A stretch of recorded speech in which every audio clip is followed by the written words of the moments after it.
Hey everyone, this is Elenbaas from Nightlight Astrology, and today we are going to take a look at arguably one of the year's most powerful transits, and that is a T-square that is forming between Mars in the sign of Leo, Jupiter in the sign of Taurus, and Pluto in the sign of Aquarius. Now, this is not a perfect T-square, but it is close enough, and I'm going to walk you through the timeline, and then we're going to talk about 5 themes to watch for, given the archetypal combination of Mars, Pluto, and Jupiter. We're going to be looking at this in a few different ways. Last week, I started looking at this through the lens of the Jupiter-Pluto dynamic. We're also going to look at it through the lens of the Jupiter-Mars dynamic and the Pluto-Mars dynamic.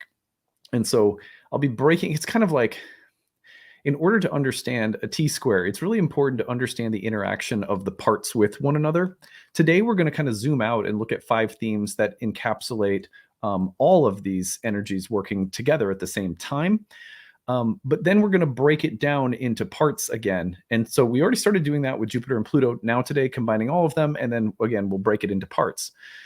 So that is our agenda for today. If you are new to the channel, hit the subscribe button. It helps the channel to grow. Like the video, that's always good. Share your comments. That always helps as well. If you want to find a transcript of today's talk, you can find it on the website, nightlightastrology.com. If you have a good story to share with this big T-square coming through, use the hashtag grabbed and name the transit and tell us your story in the comments section, or email it to us, grabbed@nightlightastrology.com. Grabbed by the Planets is the name of the series that we do, where we share your stories and talk about how the planets show up in our lives and sort of seize our consciousness. And then, we learn, hopefully, and often laugh as a result.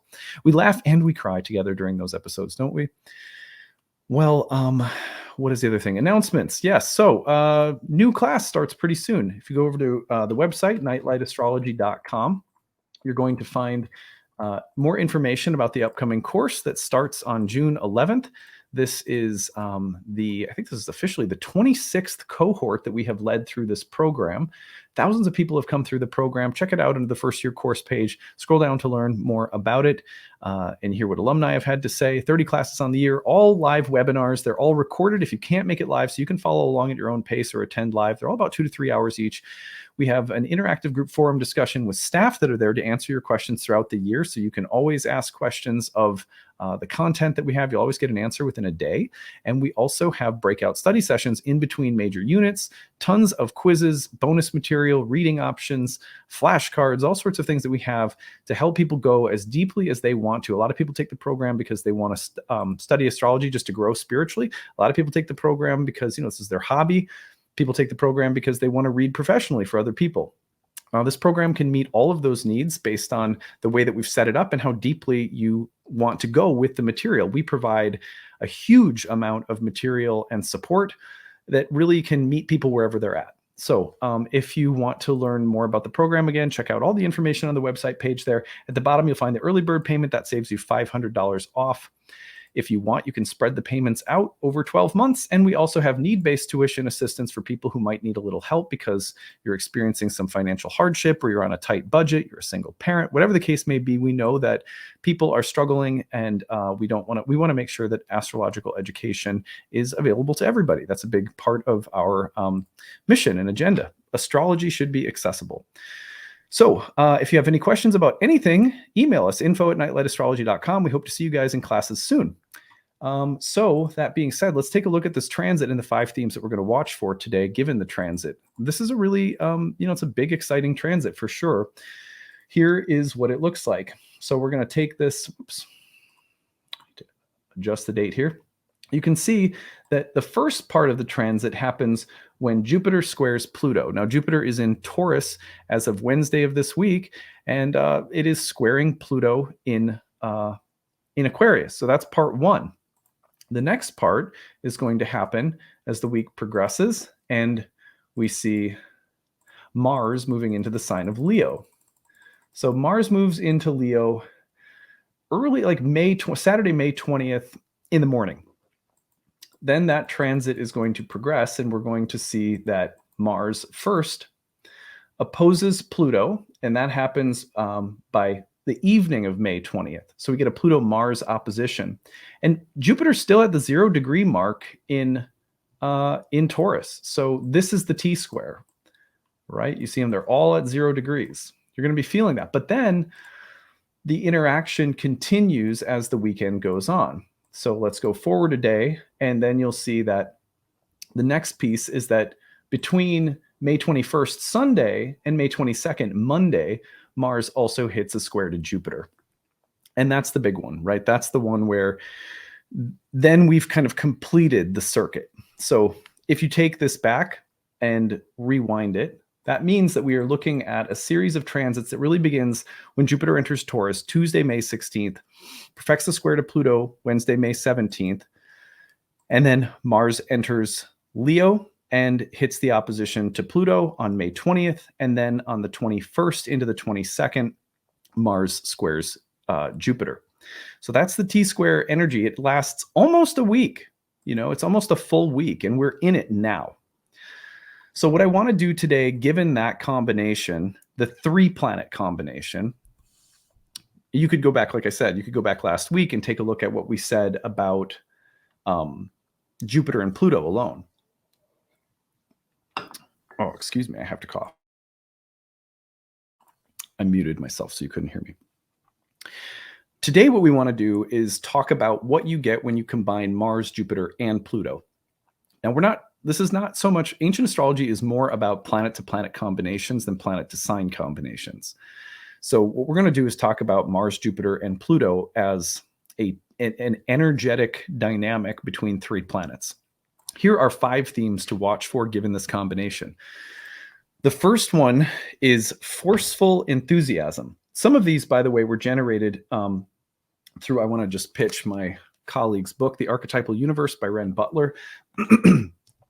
He has a nice section on the individual combinations of planets that I drew on for this talk. And you guys have often heard me read passages from his book before too, but I just want to shout him out because this phrase in particular, forceful enthusiasm, comes from him.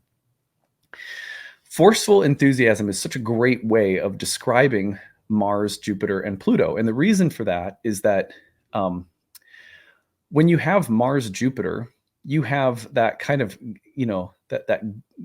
the gallantry, the chivalry. It's like the knightly code. It's enthusiastic and it is martial, right? So you think like a knightly code. And then it becomes nuclear when you add Pluto to it. And so there's this kind of like forceful, it could be an enthusiasm. You could also call it a machismo or a bravado or a cocksure quality. It is supremely confident and enthusiastic, can-do optimism with a sense of like, I will push the boulder up the hill. I will perform the heroic feat. I will use, force and vigor and energy and dynamism to get something powerful done or to transform something. So it's this very like super packed ball of energy and can-do, Marsy, big, effective, effective can-do positivity. Now that's one of his best qualities. It's just the quality of I will kick ass at this and I will do it. So, and it does, it actually does it. Now, of course, the same exact qualities could tip us over the edge, and we'll talk about some of those in a minute. But that's the first one. Forceful enthusiasm, heroic enthusiasm, knightly, chivalrous, heroic, can-do positivity. Number 2 is effective, resourceful, powerful, impressive. Imagine that you want to start a business and suddenly you meet someone who has started many businesses. Imagine like what's that show? Shark Tank. You guys ever seen that show? I think it's Mark Cuban. He's like the owner of the Dallas Mavericks, if I remember correctly. Imagine that you walk into a room with your idea and you're sitting in front of the Shark Tank and people like, Mark Cuban. You come in and suddenly before you are people who are effective. They have lots of resources. They are powerful. They are impressive. They know what to do and they know how to do it and where to do it. They know how to apply energy in the right spaces and places to get something done. This is the combination of Jupiter, Mars, and Pluto coming together in a T-square. At its best, It is heroically enthusiastic, and it will kick the shit out of the challenges it faces. Excuse my language, right? I'm trying to give you a feeling for it. It is also a combination that boasts of being effective, resourceful, powerful, impressive. So think about that energy and that quality. These are the good things, right? These are the positive things that you can feel from it. And it gets that because the word means riches. And it's very deep, and Jupiter is very expansive and abundant. And then Mars is very effective and action oriented. So you just get this like executive pool of like deep, powerful, rich resources that tend towards success and abundance. That's an amazing combination of planets. I mean, some people are really going to, take off because of this transit. Their business is going to take off, or they're going to find success in doing or developing something. Now, 3, we're getting into some heavier territory. Explosive displays of anger, violence, rage, and self-righteousness. So Mars, Jupiter, you think of the zealot. You think of the terrorist who will strap a bomb to their vest and run into a subway and blow people up. I'm sorry, that's really graphic, but you get what I'm saying. Because Mars, Jupiter is like the missionary or the crusader who will die for a cause. And then Pluto makes it like nuclear and sort of evil. And I'm evil, I mean that relatively speaking. I'm not talking about, I don't know anything. So explosive displays of anger, violence, rage, and self-righteousness. You're talking about people who have strapped the metaphorical bomb of self-confidence and certainty to their chest and are willing to be destructive on behalf of what they believe or what they want. So you have the potential for very explosive displays of idealism, belief, whether it's religious or political, involved with acts of like terror or violence or harm. And that's one of the darkest shadows of this transit that, frankly, I'm not looking forward to seeing pop up in the news if it does. And I kind of feel like it will, but we'll see. So that would be like the shadow, one of the major shadows, obviously. Number 4 would be titanic breakthroughs and victories. Remember that one of the things that Pluto represents is the upsurge or the like volcanic release of pent-up energies. And so, when you pop a life pimple, it's very Plutonian, because you get the gunk out and it's a release and it's cleansing and it's healing and, trapped energy has been, it's like that. Popping a life pimple. So imagine that you're popping a life pimple with a heroic Mars and with a supportive, abundant Jupiter. This is not just any breakthrough then. This is a major life victory, right? That's what it can feel like. This is a major step in a positive direction, having been released from demons in the past. It has that kind of feeling to it. That's pretty impressive. So the other thing that it can bring along, in addition to the feeling of breakthroughs and victories, is the feeling of overcoming something that you've been wrestling with for a long time. Mars, Pluto burns and sort of, it's like something that's really hot and it's been melted and cooked on a burner for a really long time. That's Mars, Pluto. It's just, roasting in it. And then you have Jupiter. And you have also the combined idea of that this alchemical process reaches a point where you reach a breakthrough point, a point of healing, a point of integration, a catharsis of some kind, and it constitutes like a transition in your life. I feel more confident. I feel happier.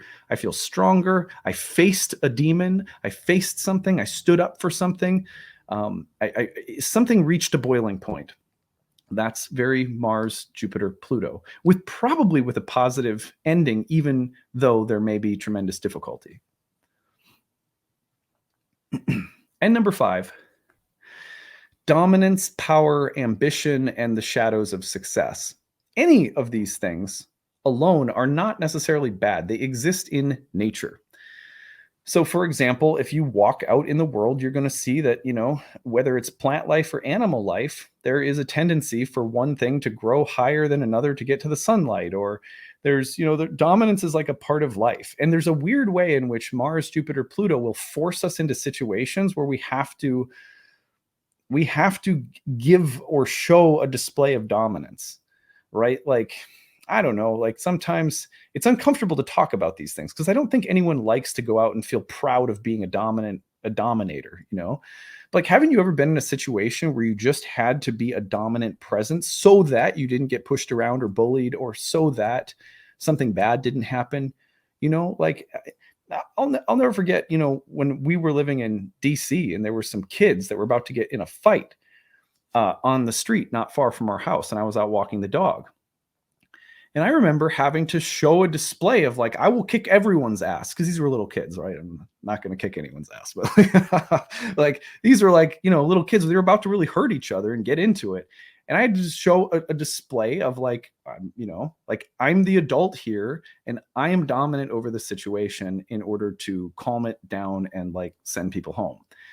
And it didn't feel comfortable for me, but it was necessary. That's a very Mars, Pluto, Jupiter kind of dynamic.